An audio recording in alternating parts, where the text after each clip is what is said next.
Hi, everybody. Welcome back. We've been talking on the show with Israeli women in business about how the war has impacted their families, their personal lives, and their businesses over the last 5 or 6 weeks. I've actually lost track.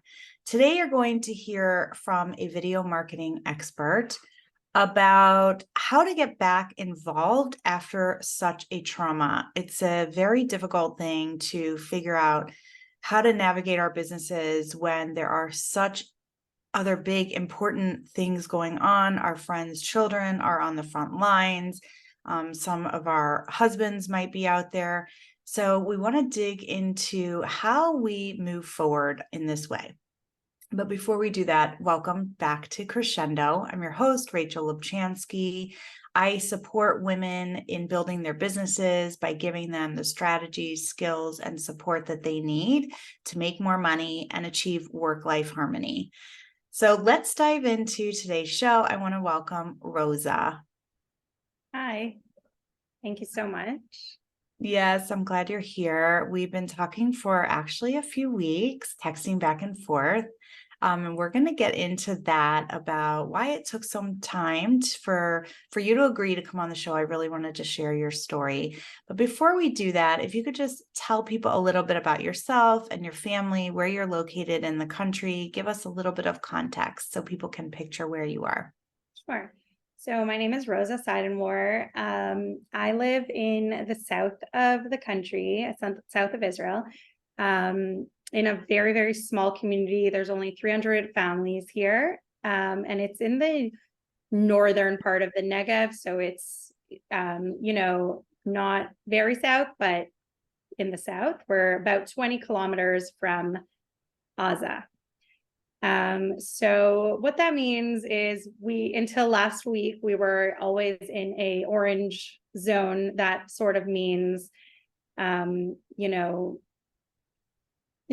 like no school, for example, no activities, no gatherings, the strictest level of safety precautions were imposed on our community.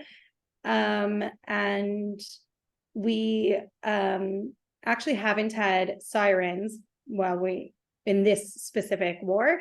In the past, we have had a lot. But this time, what mostly defines the war for us are, besides, everything going on, we hear a lot of, we're close enough to hear a lot. So the house shakes with booms constantly, the airplanes, the helicopters, we can hear a lot of the action. So that's, been affecting. Wow. And you've had your kids at home. What is the age span of your children? So we have 5 kids. My oldest is 19. She's actually drafting next week Wow. into the Army. And then I have a 17-year-old, a 15-year-old, a 12-year-old, and a 9-year-old. So they've all been home. Last week was their first week back in school, which is very exciting. We officially turned over to be a green zone. So thank God.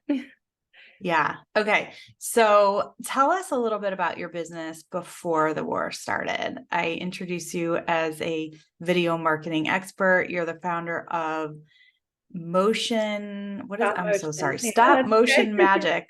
Okay. Yeah. What is Stop Motion Magic? Sure. So about 3 years ago, I started this new business, Stop Motion Magic. And basically, stop motion is a really, really cool form of video. And it's an old form of video animation. And basically, the way that it works is you take still photos. So you're actually more of a photographer than a videographer, but you take still photos one after the other. In between each photo, you move your object, your subject a little bit, each frame, and then you put it all together in editing to create, I like to call it magic, but to create an animation, usually of inanimate objects moving, doing different things. And today it's been used, it's very, again, like I said, a very old technique. Movies are made from stop motion as well. But today it's really a newish popular form of marketing. because it really brings products to life and is a really cool eye-catching technique that people sort of stops people in their tracks, which is great for marketing. Yeah, absolutely. Is it good for specific kinds of products or really any kind of product? I would say any kind of product, specifically products. Mhm. I have worked with service-based businesses, creating animations for them, how-tos and, explainer videos. But I really do think that it's ideal for any type of product, to showcase, to highlight their features, their uniqueness, things like that. Cool. Okay, so what kind of products have been some of your early clients in the last couple of years? So, my favorite is working with food. Before this, I was also a food photographer, so I have a lot of experience with that. So I tend to lean towards that when picking, I dream clients. I've Mhm. worked with food brands. I've worked with Veg It Out, food. They do food, vegan food bowls. I've also worked with Swaddleby, who's a blanket company, and Carmela, which is a like a online shook in the center of the country, things like that. Cool. Yeah. Yeah. Okay, so before October 7th, you were just coasting along in your business. You had clients doing your thing, making motion magic. And then October 7th happened and all of your children were home. Tell us what happened next. So I know I'm not alone in this, but when October 7th happened, it was at a very critical time in our business. I know not just mine, but in many businesses here in Israel.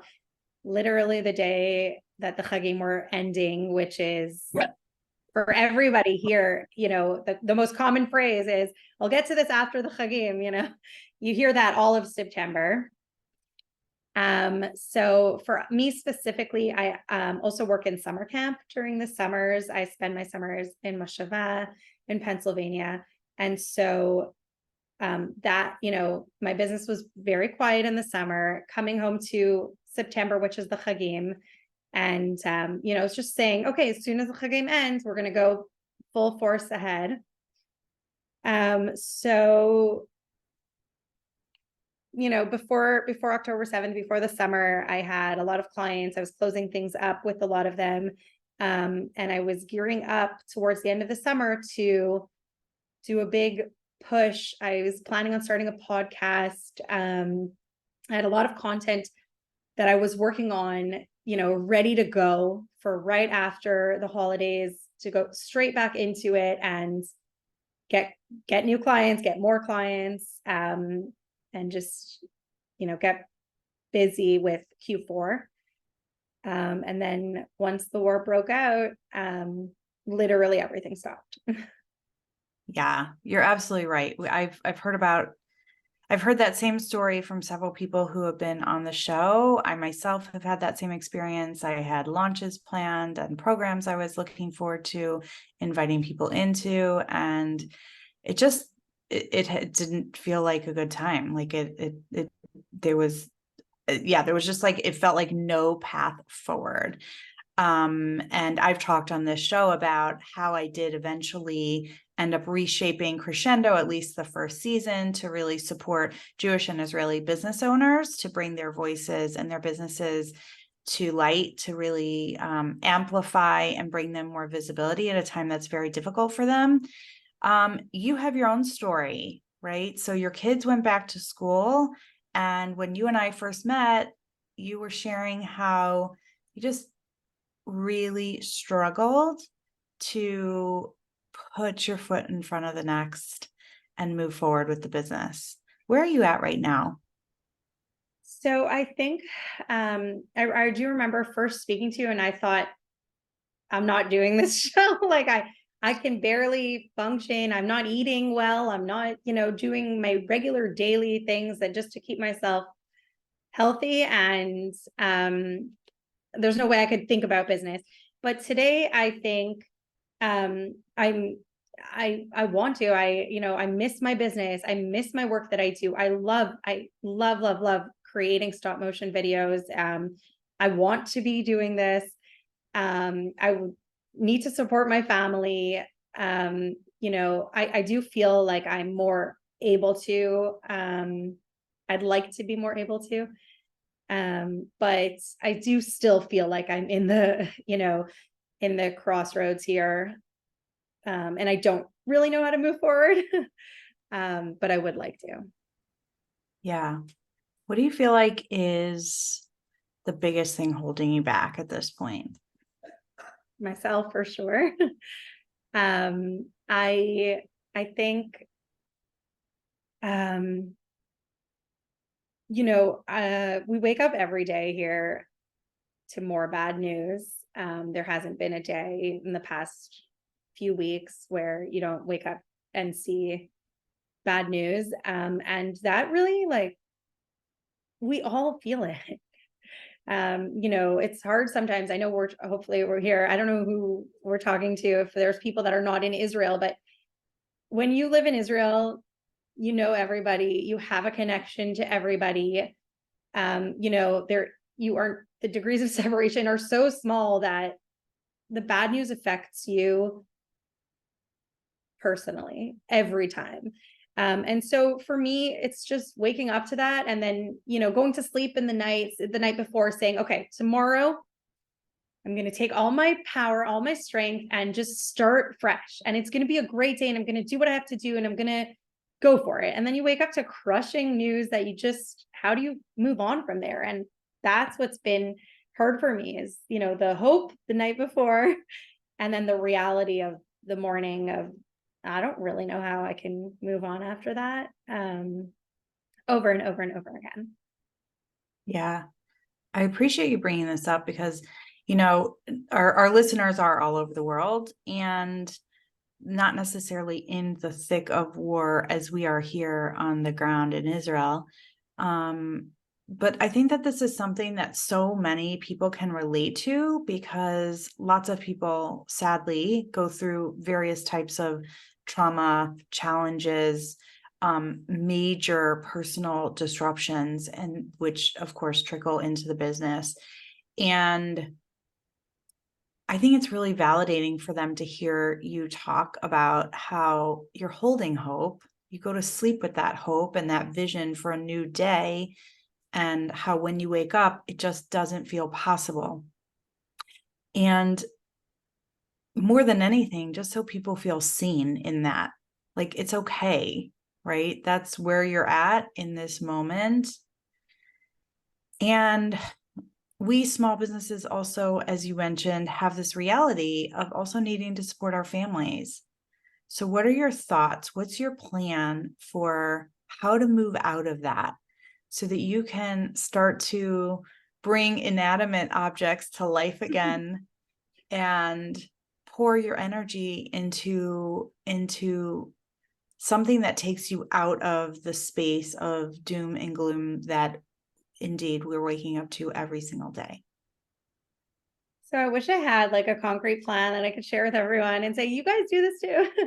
I don't have a real plan. What I have been doing is something small every day is sort of my mantra, like I can do something small every day. I am able to do that.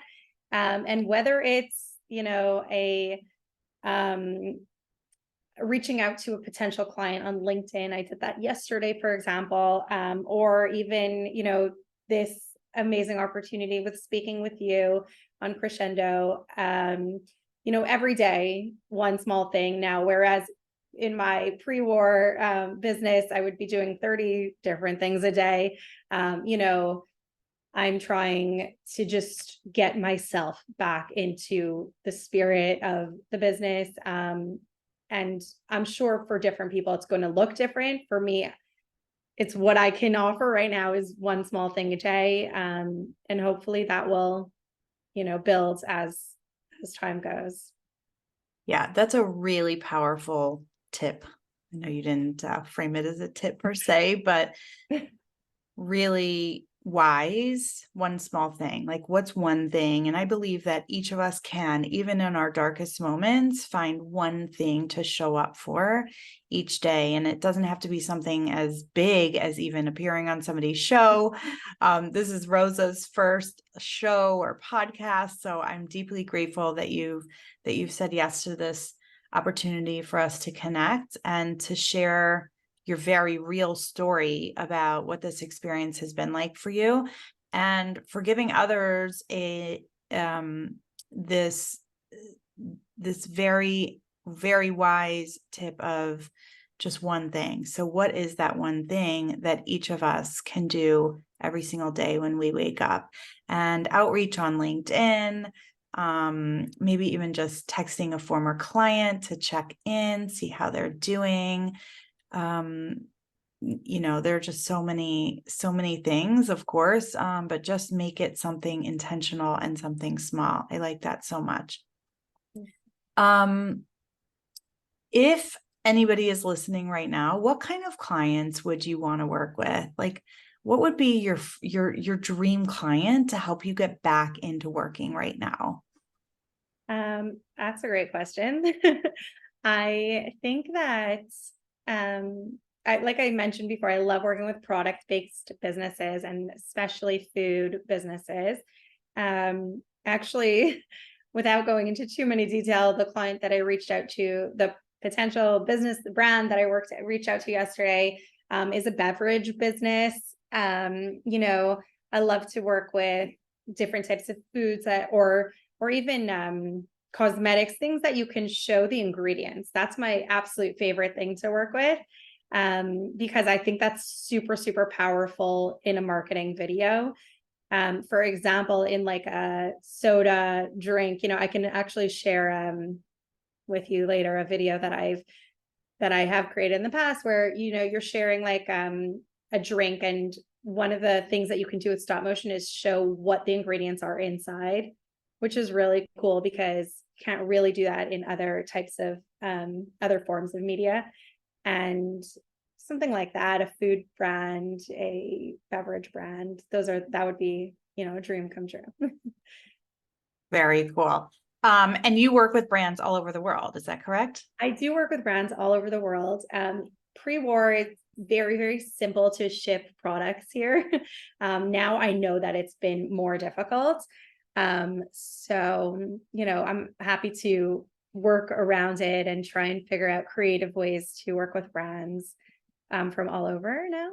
But also, yeah, I feel like if we can ship military equipment and supplies, there are exactly. all these, like war warehouses set up. I know all over America, I'm sure all over the world, we can certainly get you some product here Absolutely. for business. So yeah, let's put our thinking caps on, everybody, and help connect Rosa to her next client.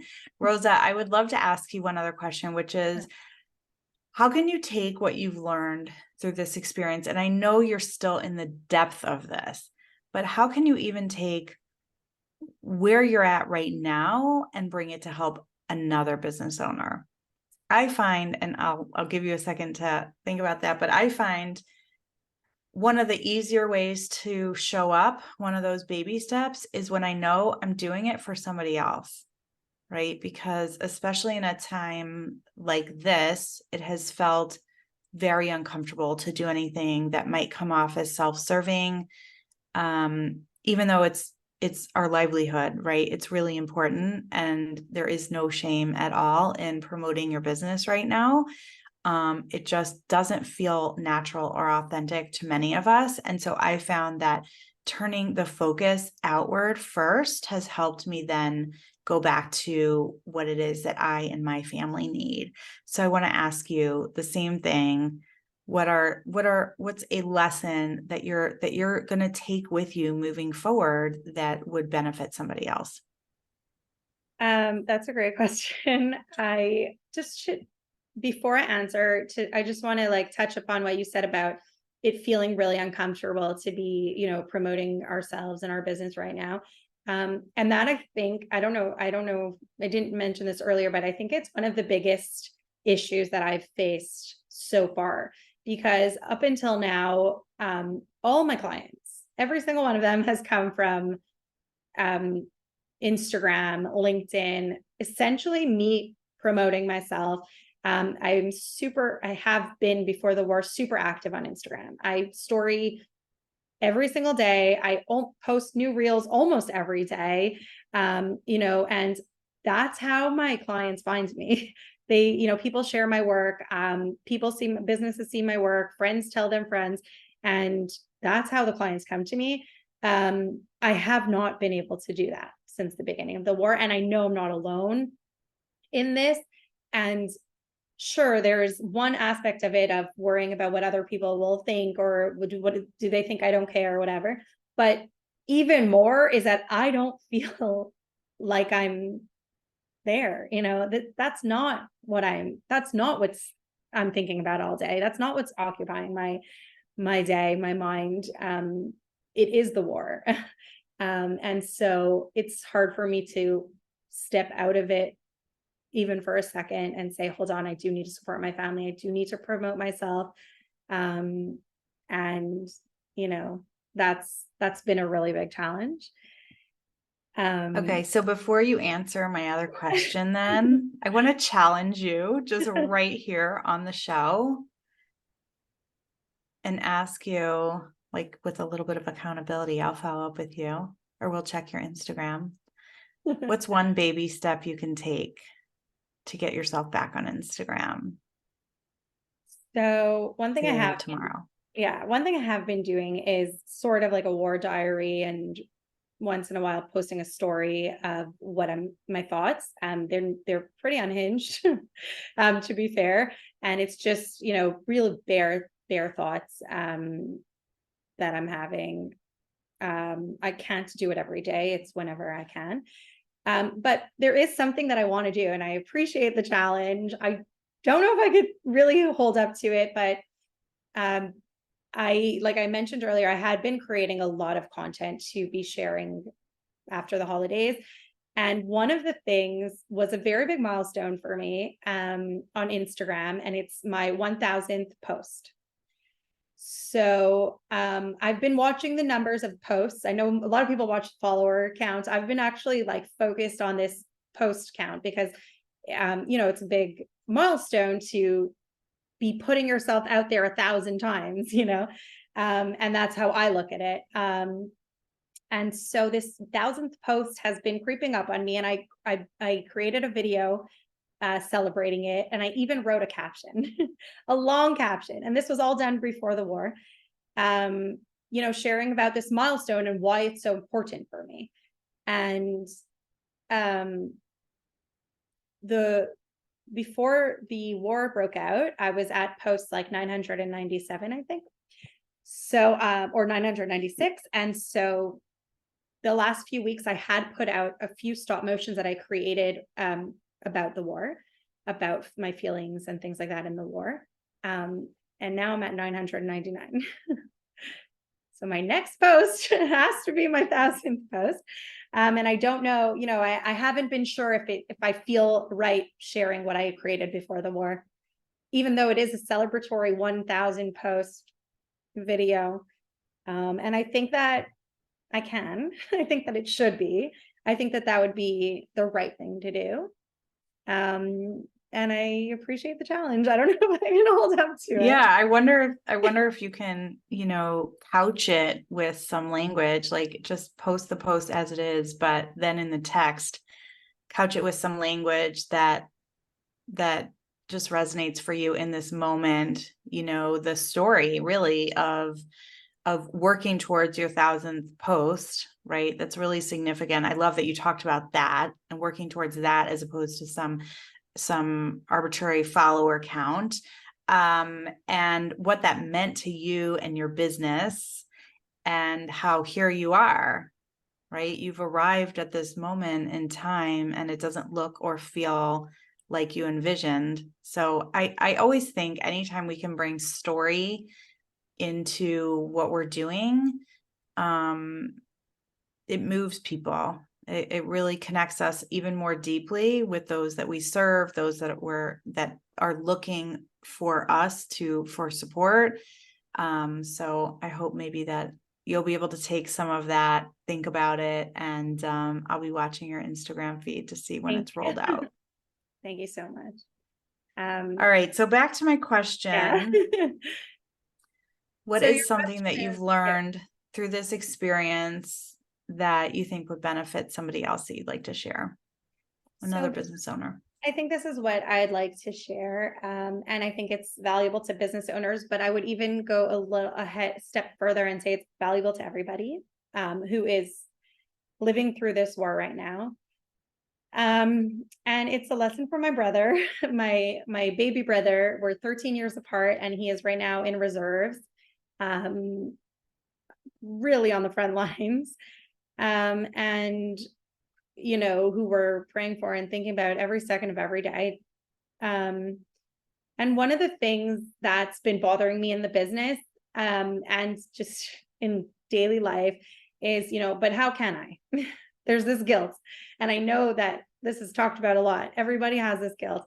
How can I make myself a healthy meal? How can I go to the gym? I don't know. These are random examples that are very specific, but how can I promote my business when my baby brother is it's been raining here. Maybe his boots are wet, maybe he's freezing, he's carrying all this heavy gear.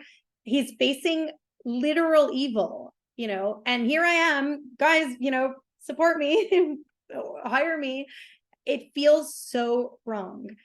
And the message that I have is actually from him directly. And I know that he doesn't want me to be worrying about him. I know that he doesn't want me to be sitting at home crying all day. That is not why he's doing what he's doing. He's doing it because he wants us to live freely, to promote our businesses, to be making money, to be having fun, to be going out to restaurants, to be, sending our kids to the park by themselves.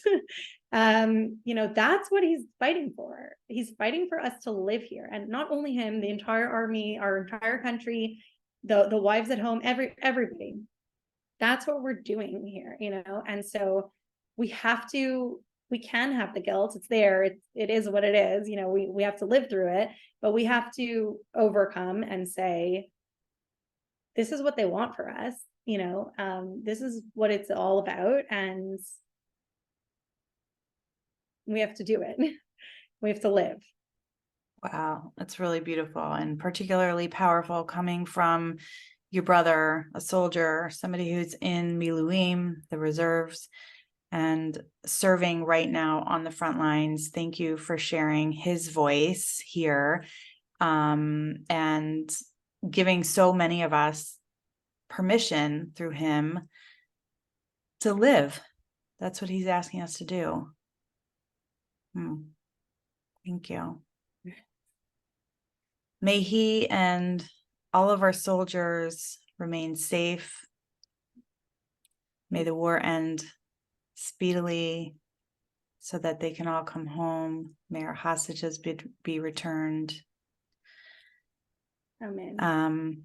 Thank you, Rosa. I know it was not easy for you to say yes to this, and I very much appreciate you being here, for being so raw and open and honest about how hard this experience has been, and for sharing your wisdom.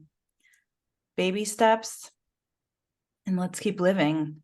Yeah, right. I really appreciate think that's the yeah. Thank you so much. That's the way to fight this fight. If you'd like to work with Rosa, she does really, really cool work. I will link her website and other profiles down below in the show notes, so you can connect directly with her. And for other small businesses, smallbusinessisrael.com. We all very much appreciate your support. Of course, if you are looking for strategy, skills, or direct support in your small business, I would love to chat with you as well and see if I might be able to support you. So thank you again for being with us. Another episode of Crescendo is a wrap, and we'll look forward to seeing you next time. Thank you.